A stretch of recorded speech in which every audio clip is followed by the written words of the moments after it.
Bueno, guk ezagutza izan genuenean, kasu hori egon zitekeela udaltzain baten kasuan, pues lehenengo zen esan zan, expediente informatibo bat zabaldu, zeo izan zan egin beharrekoa, edo esan zigutena egin beharrekoa lehenengo urratsa, eta bueno, orduan expediente informatiboaren barruan, bueno, ikerketa bat egin zan, eta ikerketa horren barruan, pues bueno, aurkitu ziren gauza batzuk, esaten zutena, pues bai egon zitekeela delitu bat, bere egoera horretan, ez?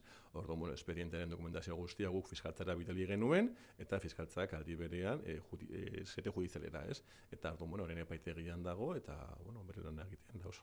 Etxebarriko udaletxeak eta udaletxe pilo bat hitzarmena dakagu arkautekin eta orduan gure beharrak asebetetzeko, pues arkautera egiten dugu eta hango lan poltsatik betzen dizute jendia, ez? Baina badira une batzuk urtean zehar, non lan poltsa hori agotuta dagoen, ez dagoen personalik.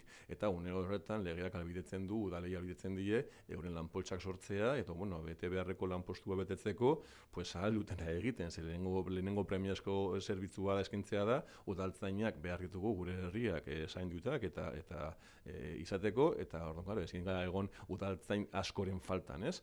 Bat edo bi, bueno, agian mantendu daiteke, baina askoren faltan ez. Orduan, claro, egoera horieta, pues udale saiatzen dira, pues lan poltsa propioak betetzen, sortzen, eta ditiratzen. Baina beti ere lehenengo aukera, azkeneko urteotan biti zantak gutxien zela Etxebarrin ere, da arkautera deitu, eta arkaute bidali ditzala lan postu betetzeko pertsonak.